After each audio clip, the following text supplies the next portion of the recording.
Hi, my name is Greg Canty, and I'd like to welcome you to the Win Happy podcast. I love chatting to people from all walks of life about their lives and their careers, about the choices they make along the way to pursue their happiness, and what winning actually means to them. I hope you enjoy these conversations as much as I do. Thanks for listening.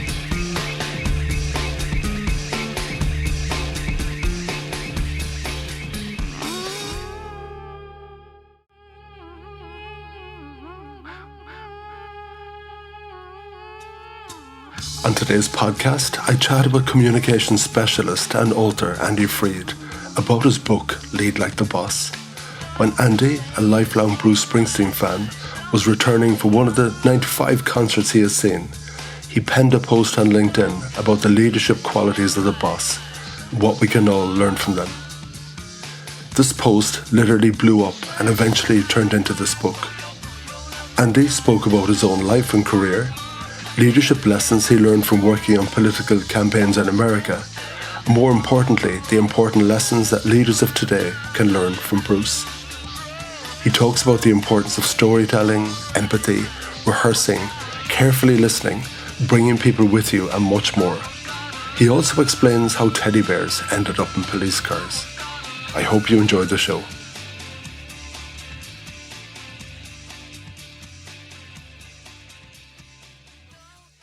Andy Freed, a huge welcome to the Win Happy podcast. How are you doing? I'm doing great. Thanks for having me. You're so welcome. What part of the world are you coming to me from? From Boston, United States. There's one or two Irish people over there, I believe. We have a handful of them around here, yeah. Yeah, my own family are in New Jersey. My brother is. Mum and Dad went out there in the very late 50s for about 5 years. Dad served in the American Army for 2 years, and they came back then in 1963. Mum's sister, her family are still out there and all that kind of thing. So I think it's fairly inevitable, isn't it? The American and the Irish connections that are very... No, I love the pictures of President Kennedy in every bar in Dublin. And love the Irish flair that we have all through Boston. Yeah, if you go into Leinster House, which is like the government buildings, there's an American flag it's a flag he presented to the Irish government, and it's framed there and pride of place with everyone. A different leader to the ones we have today. A little bit. I might mention. You're a communication specialist, a business advisor. I know you're an author, you're a guest speaker. But if I was sitting next to you on a plane and we started chatting once the orange juice and the peanuts had been eaten and drunk, and we started getting into a conversation, and I kind of asked you that question, what do you do? What would be the little one-liner you'd give me? My little one-liner would be I'm in the kind of professional services and consulting business. Okay. And then I'd say, let's talk about some other stuff. Yeah, because I'd be quickly saying, oh, God. Yeah, and yep. I'd go back into my book or whatever it was when I'd hear that. Yeah, maybe we talk about music. Maybe that's what we might do to begin with. That might be more fun. Yeah, I love music. That's a great way to start a conversation. Where are you from initially? From New York originally. So I just moved up to Boston for university and just never left. And tell me, were you in the city center? Or? I was about 20 minutes north. Okay. So I was just outside New York City. Yeah. Mum and Dad were in the Bronx in a place called Sedgwick Avenue. My dad is from the Bronx. Yeah. So they loved it. My mum absolutely loved it. Yeah. My dad grew up in the Bronx. My mom grew up in Queens. Okay. And what was that like? What was that life like in Mayhem, New York?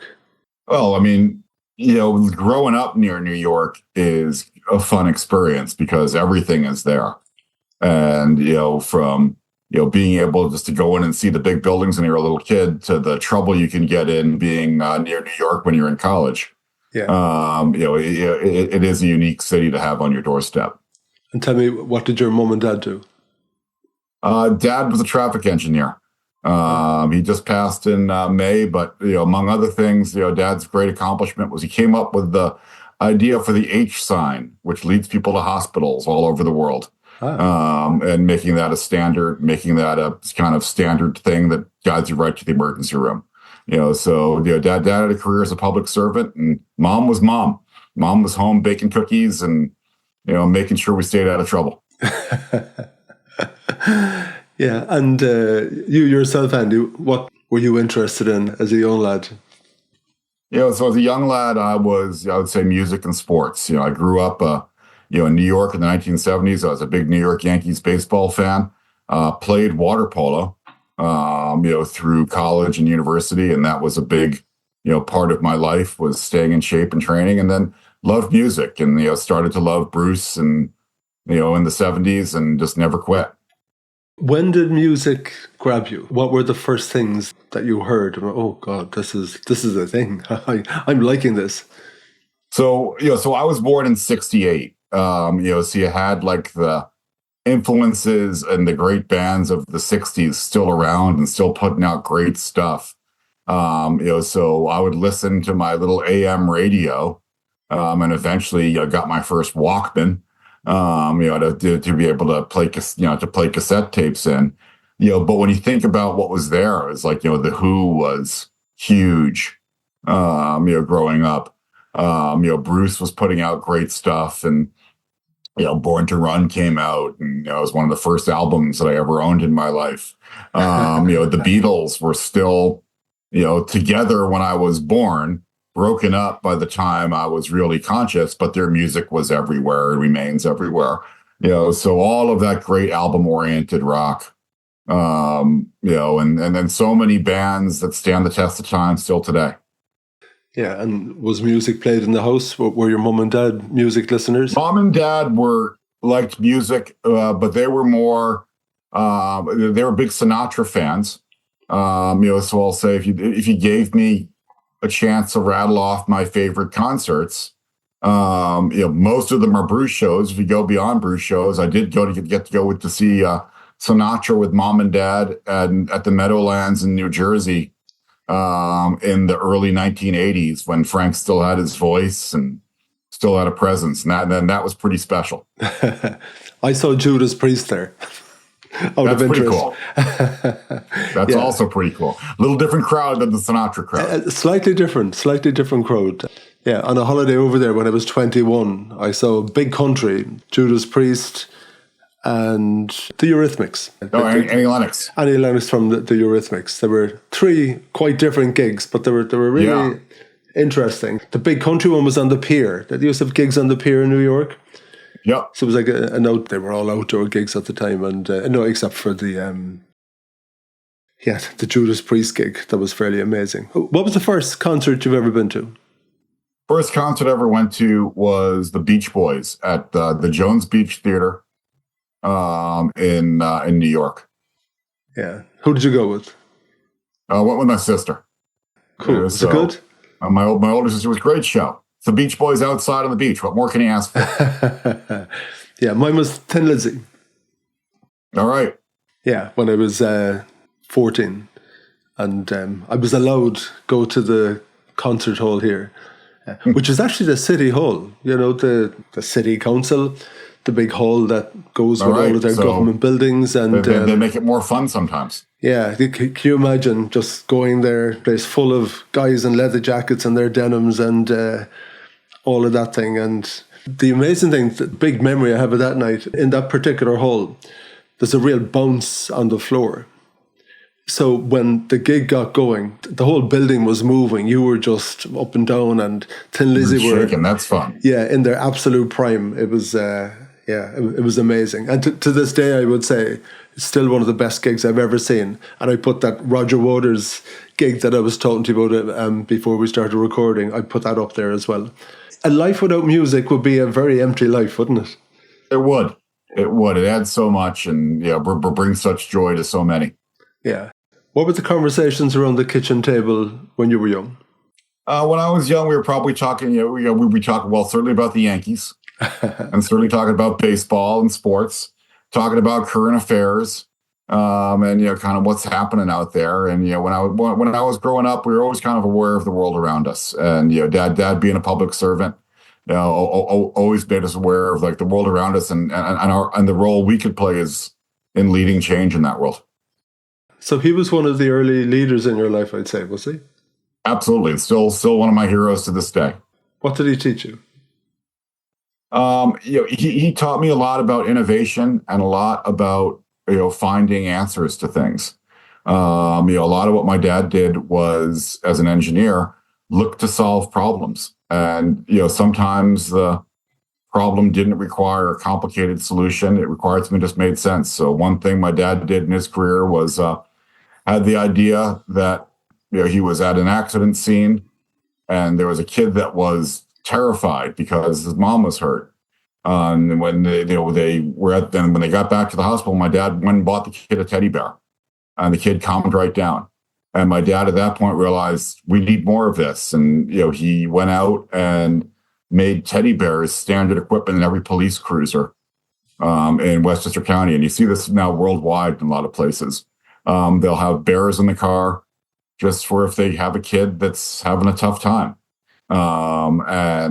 It calms the kid down. And, that's because my dad was a dad, and knew, that, we would have calmed down from that and applied that. And that kind of thing, though, that's a great example of a simple solution that you can have to a complicated problem. Yeah, bring on the teddies. Absolutely. Yeah. And career-wise, as a young man, when you started trying to figure out how in the name of God am I going to survive in this world, which way was your mind bending? I started out doing political work. So I started out working for American political candidates and, worked for a gentleman named Paul Tsongas when he ran for president of the United States in 1992, and he won 16 states but couldn't win it all. Worked for a couple of U.S. senators and governors and a lot of folks around politics and public service until I discovered that that was no way to pay back my student loans, which are a pretty big factor in the United States. Yeah. It was great work and fulfilling work, but needed to find something that was a little bit more steady. And what did you study? I studied political communications and government through school. Yeah, all of these would-be senators and governors, they must be delighted to have a young, intelligent, enthusiastic Andy who's happy to work for fresh air. Absolutely. I mean, and it was meaningful work. I mean, the folks I worked with, did some great things in the world, and we're striving to do some great things in the world. So I loved that part of my career and learned so much from it. Yeah. So you spent a lot of time, obviously, pounding the pavements, knocking on doors, handing out flyers, talking to people, watching these leaders or would-be leaders, trying to convince people to vote for me, etc. Who were the best ones? And was it really clear that they were the best? Could you spot that very quickly? You could certainly spot two things. You could spot some of the best people, and then you could spot some of the best politicians. And it wasn't always the same. So I'll say, as an example, Bill Clinton in the United States is the best person I've ever seen in terms of being a politician and meeting people. If you spend 60 seconds talking to Bill Clinton, you think you're the most important person he's ever met in his entire life. And he just has a gift for doing that, has a gift for remembering people that he might have met, 6 months ago. He'll see them again and greet you by name and, make you feel incredibly important. And that's, that made him one of the best politicians I've ever seen. The best people I've seen, though, are people that just remain true to themselves. And don't kind of give in to the changing winds of public opinion and are willing to stand up for what they think is right. Paul Tsongas is one of those and he was a mentor to me for many years. Angus King, who I worked with in Maine, is one of those. He works as he's an independent in our system, which is unusual. And those folks are still out there now. They're a little fewer and farther between, though. So having come through that experience of working for politicians, were you still, clear-minded, or did it leave you very cynical and jaded? No, it left me, if anything, more idealistic, more believing that, this is possible, and politics can be an honorable profession and can be a way that you really change things, which, makes me bemoan a lot of what's happening in the United States right now. So you had to pay those loans, you tell me? I did. So that's where communication consulting came in. Yeah. in all honesty, what did that political experience teach you coming into the kind of commercial world? It's a lot about, look, politics is about connecting with people. Yeah. And it's about trying to understand your audience and what the audience needs are. It's also about needing to adapt to change really fast. The winds can shift suddenly, or there might be something that happened in the news that you need to react to. So there's a certain cadence and certain way that we work in politics that certainly still impacts how I work every day today. Would you say it's a pretty good boot camp for someone who wants to go into communications? Absolutely. It's a phenomenal chance to learn so much. I had responsibilities well past my age at 22, 23, working on a presidential campaign that was experience I would never get anywhere else in the world. Yeah, and your other peers who, did all the fancy colleges and all that and maybe didn't go down your specific path, but suddenly you found yourself working alongside them in the commercial world. I'd say you had not one or two, but a good 10 steps, that you were 10 steps ahead of them. Yeah, no, it certainly gave you an idea. And also politics, you don't have a lot of resources around. So being able to do things without resources and without all of the massive budget to spend, you learn a lot about communication. Between then and deciding, I'm going to write a book about leadership, I'm going to become a keynote about leadership, I'm going to start talking Excellent. about this. So can you give me the whistle-stop tour from the young buck in communications world? So I spent 25 years with my company, Virtual. And a lot of what we do is working with industry consortia and standards bodies of some of the biggest companies in the world, Google, Microsoft, Facebook, as they're trying to craft technology standards and figure out a way to make things interoperable. And as I did that, recognize that one of the weak spots always is communication. And, it's funny, you hear it all the time of, people saying that, we're unclear on kind of where this is going. What's the message? Or, so communication is a spot where I saw a lot of folks struggling, but I also saw that communication and leadership are kind of one and the same. And you can't be a great leader without being a great communicator. So I've spent a lot of my time trying to coach leaders and coach folks around communication. Along the way, from my love of music, started to learn a little something from watching Bruce Springsteen, who is the boss of all rock stars, and everyone wants to be a rock star, and that's always been kind of, if you look at somebody's performance review, if I say Greg's a rock star, you've gotten there. So at some point I said, if everyone wants to be a rock star, why don't we look at the boss of all rock stars and figure out what we can learn from him? And when you're clearly working in commercial land, you're working with a lot of these big companies and everything else, and observing that they're all a little bit lost. Sometimes they're stuck in a cloud. Yep. Customers... Doesn't matter how big your company is. Sometimes they can get lost. And at the same time, at the weekends, you're off enjoying your gigs, bopping away, listen to your favorite artist. When did you put that, these are actually leaders? When did you join those dots? Because that's a particular way of thinking about them, I will say I was flying back from a concert from a Bruce Springsteen show right before COVID. I was out in Arizona and decided that I would write a little something for LinkedIn on what I had learned from the show, and started to really think about it in different terms of what had Bruce done and why was this so important for me, and what was I taking away from it. And that was kind of the genesis of, and that's 6 years ago. That was a little bit of the genesis of the book that I have today, Lead Like the Boss. Started from that post of thinking about little things that Bruce was doing. And one example I'll give you of that is I love watching Bruce and watching his concerts, but my favorite moment of every show is actually at the end.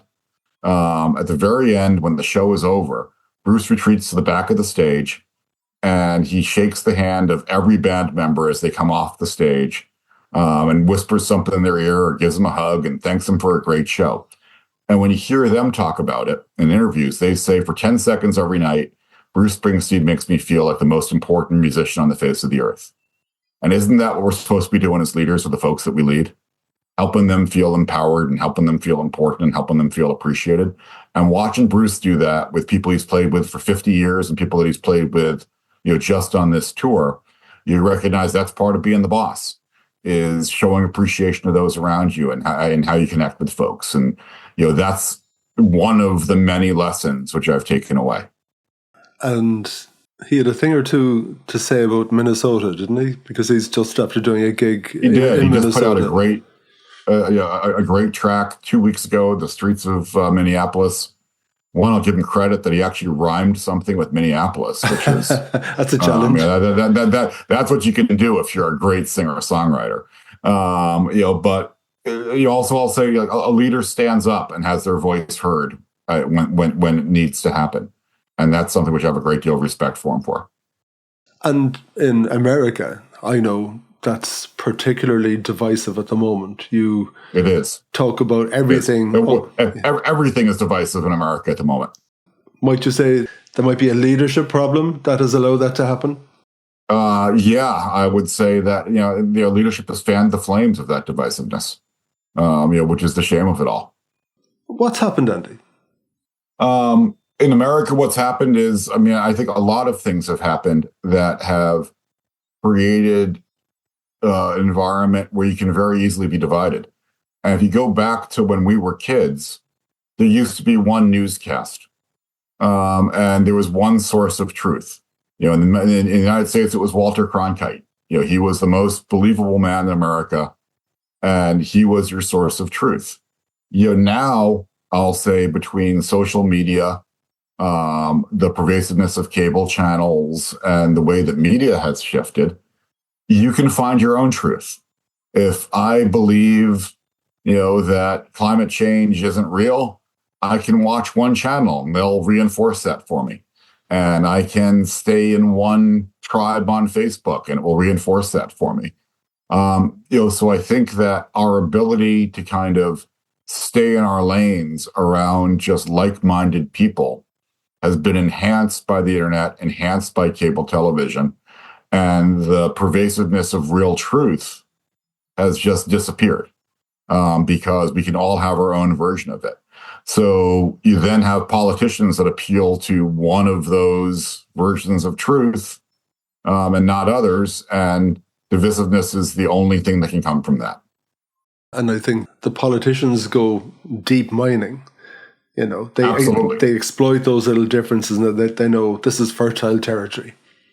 Absolutely. I can, and then tag other things onto it and everything else. COVID, I think, accelerated, I always love that idea of the pub. You could head down to the pub on a Friday night to meet your buddies.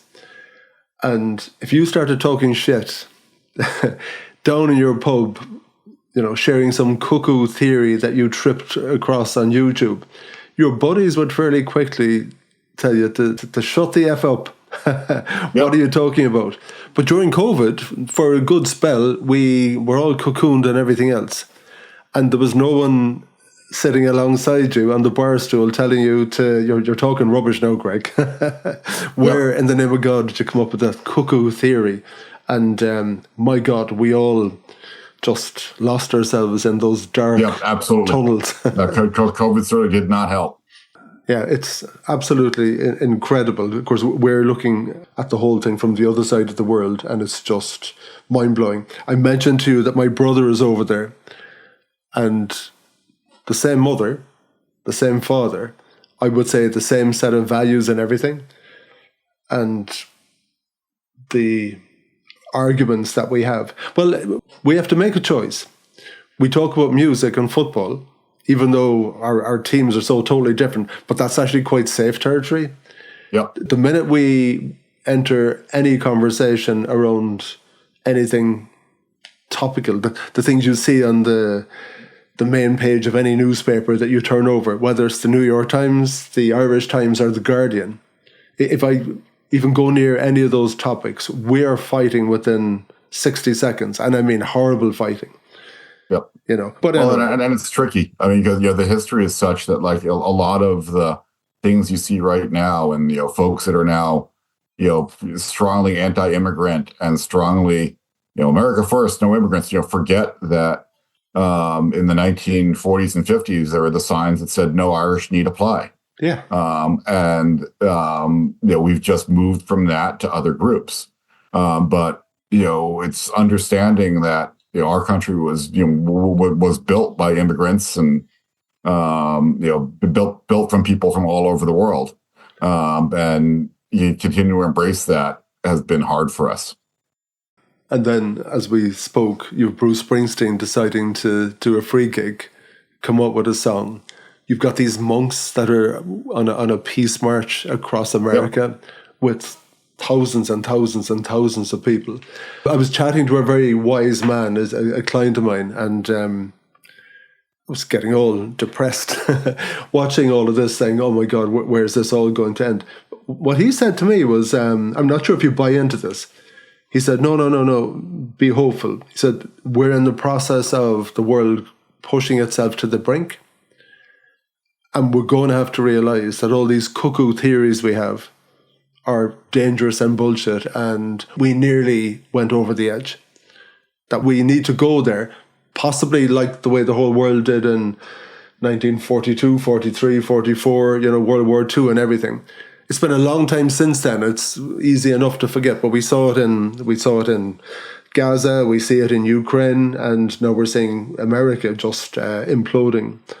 That fight and that war he's picking with the rest of the world. But anyway, Bruce Springsteen. So, yeah, you're figuring out that this boy is a leader, and there's a lot of traits that he's demonstrating every single time I see him on stage that I think any leader, any good communicator could learn by. Absolutely. Yeah, go for it. What were the lessons? Yeah. So among the lessons were, when you watch a Bruce show, the show doesn't happen by accident. It starts out, kind of the genesis of the show starts when Bruce is in his dressing room hours before the show, writing the set list out. And as he's writing the set list out by hand, it's not just a list of songs, it's a list in his mind of what does he want the audience to think, feel, and do during the presentation and during his concert. There's moments when he wants them to be reflective. There's moments when he wants them to be up and singing. There's moments when he might want to tell a story and have silence. But none of that happens by accident. And by contrast, I'll say so many leaders, when confronted with a moment of communication, they just get up and start talking. They're not putting that forethought into what do people need to think, feel, and do. They're just retitling the last PowerPoint presentation and throwing some new slides up there. They're not thinking about the audience and where it's going. So that intentionality and that forethought is kind of where the Springsteen shows start. Is this is what it's going to be like. This is what people are going to think, feel, and do. Then it's understanding as he's out there, Bruce is the pinnacle of energy. And so many communicators also lose that, of how many Zoom calls have we all been on where somebody's just droning on. And if you're expecting people when you're droning on to be more enthusiastic about the topic than you are, that's just never going to happen. You're the pinnacle of enthusiasm. Nobody cares more than you. Bruce gets that and, understands the kind of the performance elements of leadership. And his audience meets him there, and that's important as well. I've got an interesting perspective on that one. Like that, we were at a conference there a while back, and one of the guys was making a big presentation about God knows what topic. It was chronic. It was a lousy PowerPoint presentation that was delivered in the most appalling way. But something happened in that he received a round of applause. His subordinates all came over to him after and patted him on the back and said, "Well done." And I don't think there were enough people in the room to give him genuine feedback. Yeah. So that poor so-and-so probably thought, well, next time I'm going to give a presentation, I'm going to do the same thing. So maybe there's another leadership trait that maybe one of the guys in the band needs to give Bruce a bit of feedback, and he needs to be open to it, doesn't he? I mean, a big part of leadership is listening. Yeah, and hearing those signs in the audience and stopping. I mean, so one of the things that also Bruce talks about is The way he knows he wrote a good pop song. And he said Bruce writes two kinds of songs. He writes, the big operatic pieces like Jungle Land, and then he writes pop songs, Waiting on a Sunny Day, Hungry Heart. What he talks about is the way I know I wrote a good pop song is if I can hear 30,000 people singing it back to me. Yeah. So then I know I've got a good song. If they're not singing it back or they're singing the lyric back wrong, then I didn't write a good pop song. But that idea of listening to what your audience has to say and listening to, are they singing back? Are they not? Are they just sitting quietly? That's so important for leaders. Yeah. And paying attention to all of those cues. Absolutely. The little bit of feedback to really know and understand when you got it right and where you wind it up or turn it back. Is there a particular concert you went to of Bruce's that was beyond all the other ones? And do you understand why? Yeah, so I saw him on Asbury, on the beach in Asbury Park 2 years ago, which is where he grew up. And it was, he was playing on the boardwalk. The crowd was on the sand. It was a special environment in terms of just being outside, but a special environment to be steps from where he got his start and where he grew up. And you could see what that meant to him to be back there playing there. And, there were 100,000 people who came out to see it. And I was fortunate to be right up front because we ran really fast when the general admission out area opened up. So that show was really, and then that show's coming out on record album for those of you who are old school on National Record Store on Record Store Day on April 18th. That show's coming out on 5 LPs. So for those that want to listen to it on vinyl, you can on April 18th. Will you be in the queue for that album? I've got that album already digitally on my phone, and he released it digitally a while ago. So I'm not much of a vinyl guy anymore. But I presume you were you? Oh, absolutely. I've still got the records around. Okay, so I challenge you as a music fan. Where do you listen to music? Is it in the car, at home, or a lot in the car? A lot when I'm in transit, different places. I challenge you to set up a room in the house where you can put the turntable and just revisit it. It's just... There are some places I go that have turntables that I do enjoy. Yeah, yeah. And my son is into vinyl. Yeah, cool. At 23, he likes listening to his Eagles and his Beatles all on vinyl. Well done, your son. What's his name? It's Dan. Dan. Oh, well, yeah, my second name is Dan. Cool. Well done, Dan. Yeah, the house that I spoke to you about down in West Cork, I had loads of records, so I kind of made that a vinyl-only house. And now, it does mean you're up and down every 20 minutes to turn aside and everything else. Yep. But you're starting again to listen to these albums from start to finish. And they tell a story. Yeah, and exactly. And they deliberately choose a song to open that album. And they deliberately choose a song to finish side one, and then deliberately choose a song to open side two and bring you. So that's a bit like the set list and everything. You speak in your book about the role of storytelling and separately the role of feeling. Can you talk to me about those? I can. So storytelling is so important for leaders. So often you go to presentations, you go to meetings, and it's just what you described. It's a never-ending series of PowerPoint bullet points. And we're not wired to listen to that. Storytelling has been part of how human beings are wired from the dawn of time. It's why we tell stories to kids at bedtime. So stories are memorable. Stories also connect with the emotive side for people. That idea of telling a story, and that's what Bruce does so effectively during his concerts. He'll pause sometimes, and I can still recite the stories from his albums of his childhood. That he tells on the live album from 75 to 85, because those stories stick with me more than anything. And that, when we talk about the emotive side, I'll say a lot of leaders don't think that feelings matter for them. That I'm just going to kind of deliver the facts and I don't have to worry about my audience's feelings. That's not what it's all about. But if you don't keep that in mind, people might not be able to hear the message you're delivering them. If you haven't given them some emotional and psychological safety, they might not be able to hear you. Yeah. Because they're thinking about other baggage and other things. So thinking about feelings is just such a critical part of leadership communication that so many leaders leave out. I'm not sure if you've heard of the artist David Gray. Quite popular, fantastic singer-songwriter. And I went to see a gig of his. And like that, there was a support act beforehand. You know, the usual, this girl comes out, someone, the audience, wouldn't have known a whole pile. She's trying her best through the first few songs. And, you know, at that point, the crowd are just filling into the stadium, having a few drinks, chatting to their buddies, not really paying attention.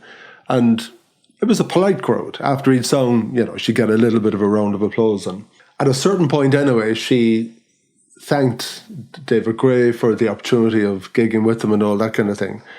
And she said the first time she played with him was in the States, and he was doing a particular tour, and it was the opportunity of a lifetime. But an uncle of hers, who she was really, really close to, was on his last legs. And she didn't want to leave because of that. And she told a story about the uncle insisted, if you don't go on this tour, I'll go to my grave never forgiving you. This is something you have to do. Mm. But the only thing I insist is when you're on that tour, you send me a text or whatever every single day. And she spoke about going on the tour, and he gave her a few bob because she probably wasn't being paid a whole pile when she was out there. But she spoke about the tour bus and all the fireflies and the lights from them. And that was her memory of that gig. So she wrote a song called Fireflies, and she dedicated that to her uncle. From that moment in the gig to the end, it was night and day between this passive audience who didn't really care about what she was doing one way, but they were going to be polite, they weren't going to be rude, to having everyone's attention and standing ovation type of thing after every single song. And I thought it was a masterpiece in storytelling. Yeah. It's storytelling, and it's leaders showing vulnerability too. Yeah. Which is so important. You spoke about leadership as a performance. You think, oh, for God's sake, I'm in business. Am I supposed to be a dancing clown here? I just want to tell you about, go ahead, do your work, please, whatever. But you do need to be a performer at one level. So you've seen the Bruce Springsteen version of it, and yet you've been in the companies advising the senior management and everything. In the people you've worked with, have you been able to transform some of your characters from just business managers to... Absolutely. And it's understanding that performance doesn't mean that you have to be out there, juggling with your hair on fire. Yeah. But it's being cognizant that you're on stage and cognizant that what you're doing and everything about you is communicating a message.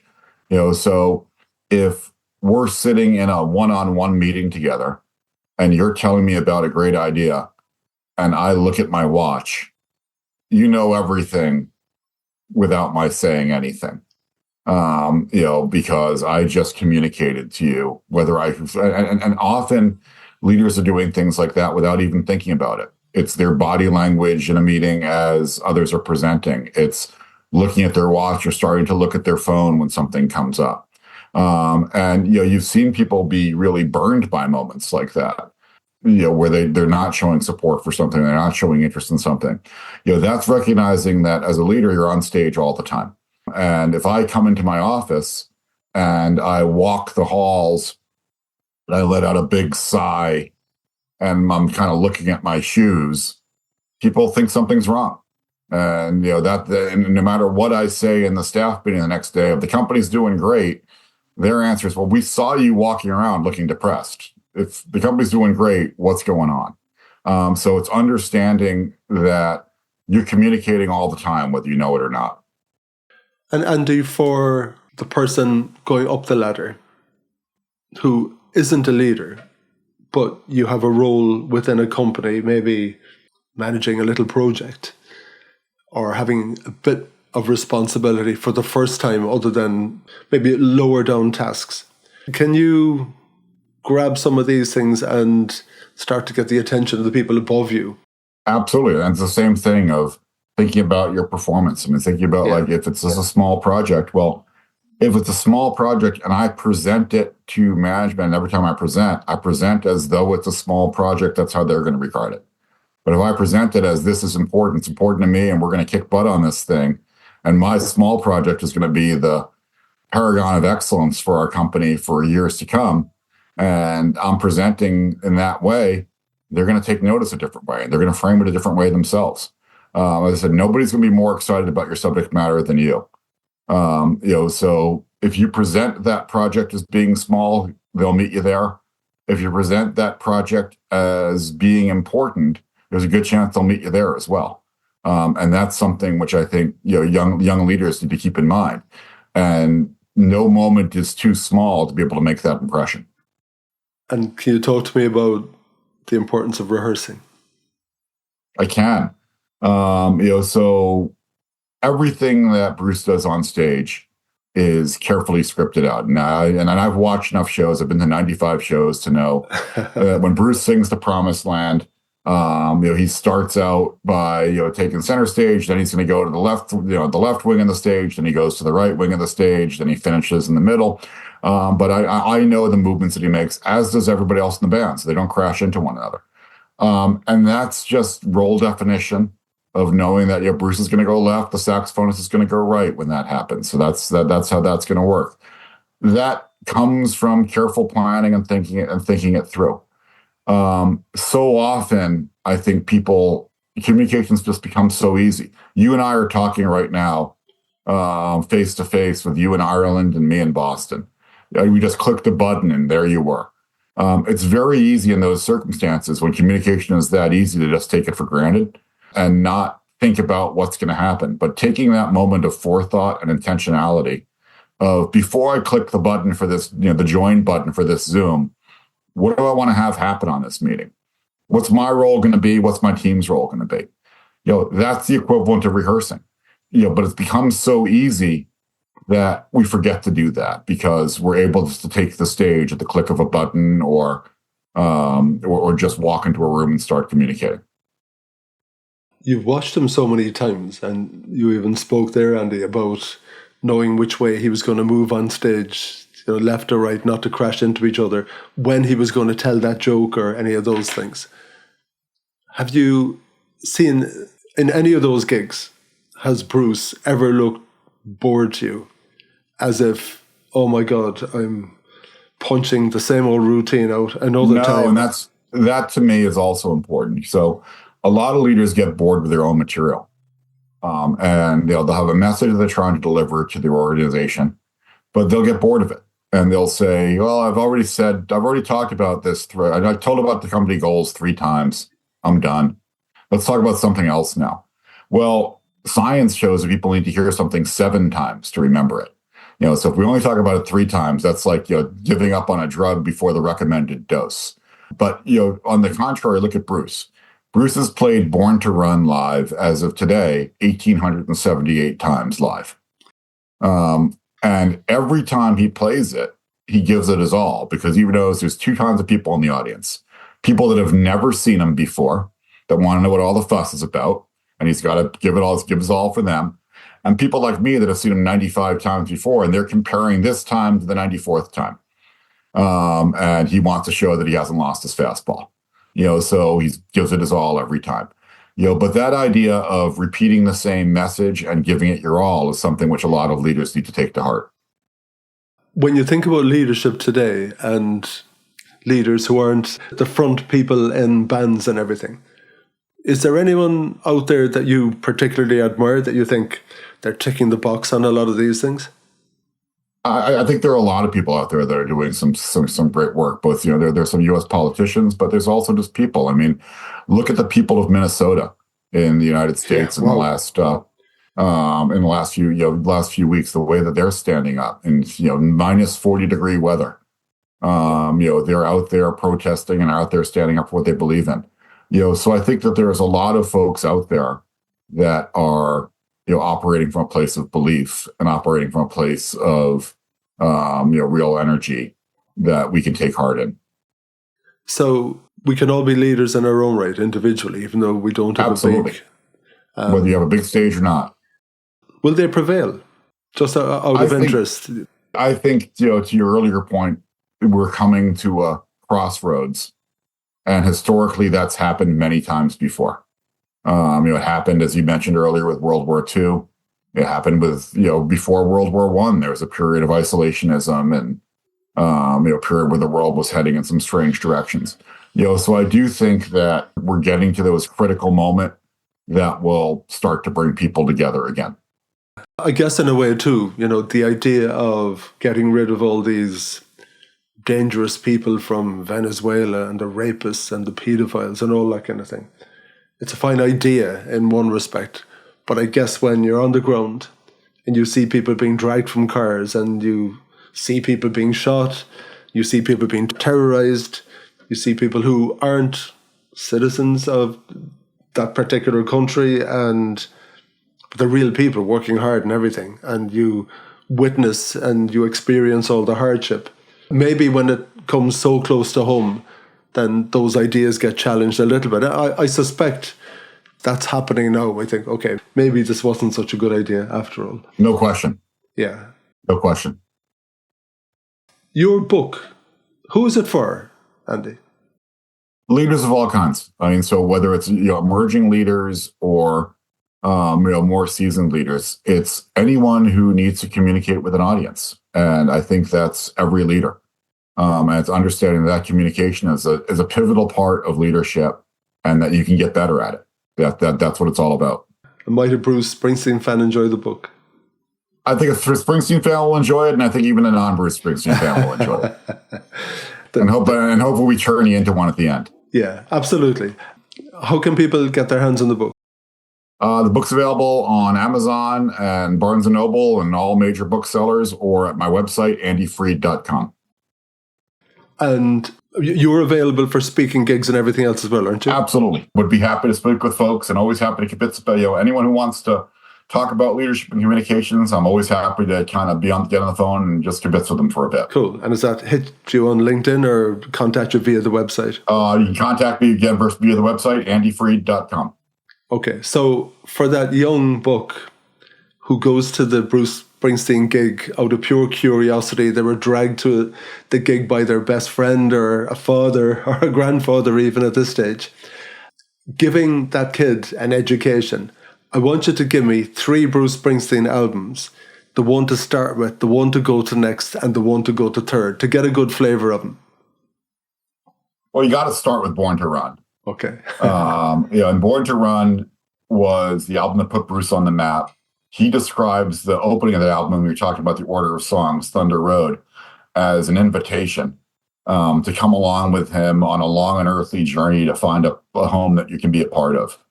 So the way that song opens with the harmonica and the piano is meant to be an invitation for the listener. So start with Born to Run to get invited in by Thunder Road. Then next I would go to,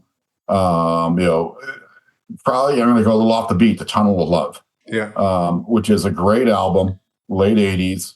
It's Bruce with some love songs. It's a different feel to the album, a different song, a different sound. It's Bruce without the E Street Band, and some great songwriting. And then lastly, I'd probably go to The Rising. More contemporary. It's his response to 9/11. The lyrics on some of those songs just meet the moment so perfectly. They continue to. But when you kind of listen to the lyrics of The Rising and the idea of the firefighter going up the stairs, can't see anything in front of me, can't see anything coming up behind, you can really put yourself in the in that moment, and that's what he's so gifted at. When you talk through those albums, you could probably add into the book, he stays current.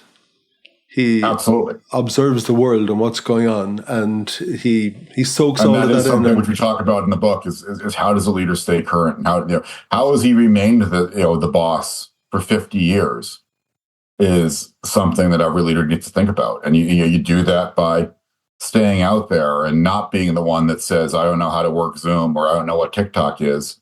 You do that by embracing new trends and learning about AI and learning about things. That's what every leader needs to do. Is there a particular song of his that stops you in your tracks every time you hear it? I'm Thunder Road. Thunder Road for me started out when I got out of college. I loved the lyric of "Your graduation gown lies in rags at their feet." That was for me the sign of now I'm going to go out. My graduation gown's behind me, and now I'm going to go out and change the world. Now there's a line earlier in the song of "You're scared and you're thinking maybe you're not that young anymore." That resonates for me. So that song has stood the test of time for 50 years for me. Cool. What's happiness to you, Andy? Happiness for me is spending some time with my family and, spending some time, maybe there's some good music on, but maybe the sun is shining and we're all together. And winning? Winning for me is making a difference, making my mark on the world. That's what we're trying to do at my company every day. That's what I'm trying to do every day, leaving the world a little bit better than what I found it. I've got one last question for you, and it's an optional one. I give you an A and I'll give you a B, and you can choose either or. All right. Yeah. So option A is, what was your best day ever?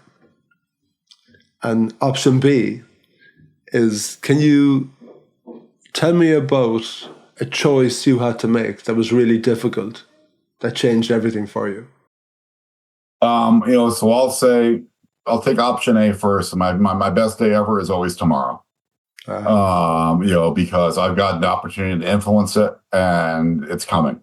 So for me, I'm somebody that's always looking forward, not looking back. Okay. So I don't want to just look back on the highlight film. I want to think about what can I do tomorrow and who can I talk to that I can influence and what are my opportunities. So, the best day is all those days that are still to come. I like that. Well done. And B, were you going to give me a B as well, were you? Oh, so the B question, let's go back to that. So that was a difficult choice or decision that I've made? Yeah, a difficult choice that you made that changed the course of your life. I think for me, it was getting out of doing political work and making that decision that I had to leave that behind, could still make that a hobby, but couldn't make that my job anymore. That definitely changed my life and changed the path that I was on. Yeah. Can you sing? I can't sing a note, can't play an instrument. Still, love music, but never picked it up. Yeah. Unfortunately, that was my affliction as well, Andy. I just loved it and adored it. And a strange thing, it doesn't matter how many times you listen to it, it doesn't teach you how to sing. Piano teacher told my parents they were wasting their money.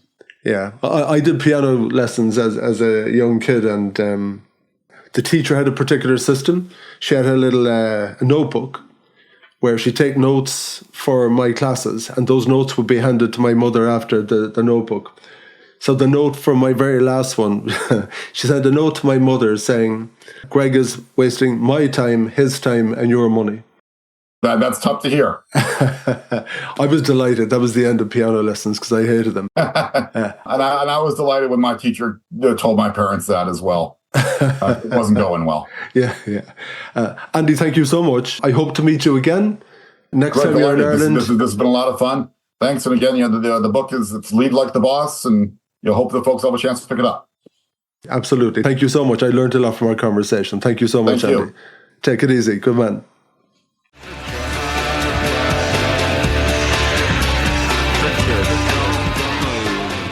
Thank you for listening to the Win Happy podcast, which has been brought to you by Fusion Communications.